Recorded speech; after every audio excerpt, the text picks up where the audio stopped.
നൂറ്റാണ്ടുകൾക്ക് മുമ്പ് ഇസ്രായേൽ ദേശം റോമൻ സാമ്രാജ്യത്തിന്റെ ഭരണത്തിലായിരുന്നു.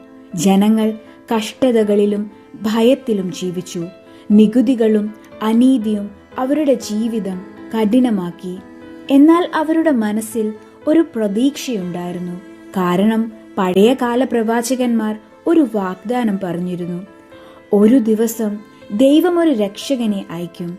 അവൻ മനുഷ്യരെ രക്ഷിക്കും. അവൻ ദൈവത്തിന്റെ സത്യവും നീതിയും ലോകത്തിന് വീണ്ടും പഠിപ്പിക്കും. ആ രക്ഷകനെയാണ് ജനങ്ങൾ മിശിഹ എന്ന് വിളിച്ചത്. ആ കാലത്ത് ഗലീലിയ പ്രദേശത്തിലെ ഒരു ചെറിയ ഗ്രാമമുണ്ടായിരുന്നു. ആ ഗ്രാമത്തിന്റെ പേര് നസ്രത്ത്. അവിടെ ഒരു യുവതി ജീവിച്ചിരുന്നു. അവളുടെ പേരാണ് മറിയം. മറിയം ദൈവഭക്തിയുള്ള ഒരു സാധാരണ യുവതിയായിരുന്നു. അവൾ ജോസഫ് എന്ന യുവാവിനോട് വിവാഹ നിശ്ചയം ചെയ്തിരുന്നു. ജോസഫ് ദാവീദ് രാജാവിന്റെ വംശത്തിൽപ്പെട്ടവനായിരുന്നു. ഒരു ദിവസം മറിയത്തിന്റെ ജീവിതം എന്നേക്കുമായി മാറി. കാരണം ദൈവം ഒരു ദൂതനെ അയച്ചു. അവന്റെ പേര് ഗബ്രിയേൽ. ആ ദൂതൻ മറിയത്തിന്റെ മുൻപിൽ പ്രത്യക്ഷപ്പെട്ടു. അവൻ പറഞ്ഞു, മറിയമേ, ഭയപ്പെടേണ്ട, ദൈവം നിന്നെ തിരഞ്ഞെടുത്തു. നിനക്ക് ഒരു പുത്രൻ ജനിക്കും. അവന് യേശുവെന്ന് പേര് വിളിക്കണം. അവൻ പരമോന്നതന്റെ പുത്രനെന്ന് വിളിക്കപ്പെടും. അവന്റെ രാജ്യം എന്നേക്കുമായി നിലനിൽക്കും. ഇത് കേട്ടപ്പോൾ മറിയം അത്ഭുതപ്പെട്ടു.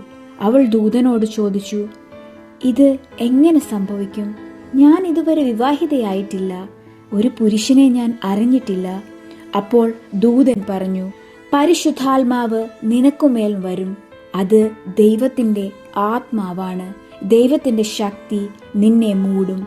അതുകൊണ്ട് ജനിക്കുന്ന കുഞ്ഞ് ദൈവത്തിന്റെ പുത്രനെന്ന് വിളിക്കപ്പെടും. ഇത് കേട്ടപ്പോൾ മറിയം ശാന്തമായി മറുപടി പറഞ്ഞു, ഞാൻ ദൈവത്തിന്റെ ദാസിയാണ്. ദൈവത്തിന്റെ ഇഷ്ടം എൻ്റെ ജീവിതത്തിൽ നിറവേറട്ടെ. അതിനുശേഷം ദൂതൻ അവളെ വിട്ടുപോയി. ഈ വാർത്ത ജോസഫിന്റെ ചെവിയിലെത്തിയപ്പോൾ അവൻ വളരെ ആശയക്കുഴപ്പത്തിലായി. മറിയത്തെ അവൻ ഏറെ സ്നേഹിച്ചിരുന്നു. പക്ഷേ ഇത് എങ്ങനെ സംഭവിച്ചു എന്ന് അവന് അറിയില്ലായിരുന്നു. അവളെ അപമാനിതയാക്കാതിരിക്കാൻ ആരും അറിയാതെ അവളെ ഉപേക്ഷിക്കാമെന്ന് അവൻ ചിന്തിച്ചു. അപ്പോൾ ആ രാത്രി ജോസഫ് ഉറങ്ങുമ്പോൾ ദൈവദൂതൻ സ്വപ്നത്തിൽ അവന്റെ മുൻപിൽ പ്രത്യക്ഷപ്പെട്ടു. ആ ദൂതൻ പറഞ്ഞു, ദാവീദിന്റെ പുത്രനായ ജോസഫ്, മറിയത്തെ ഭാര്യയായി സ്വീകരിക്കാൻ ഭയപ്പെടേണ്ട. അവൾ ഗർഭം ധരിച്ചിരിക്കുന്നത് പരിശുദ്ധാത്മാവിനാലാണ്. അവൾ ഒരു പുത്രനെ പ്രസവിക്കും. അവന് യേശുവെന്ന് പേര് വിളിക്കണം. കാരണം അവൻ തന്റെ ജനങ്ങളെ അവരുടെ പാപങ്ങളിൽ നിന്ന് രക്ഷിക്കും. അപ്പോൾ ജോസഫ് മനസ്സിലാക്കി, ഇതൊരു സാധാരണ സംഭവമല്ല, ദൈവത്തിന്റെ വലിയ പദ്ധതിയുടെ ആരംഭമാണ്.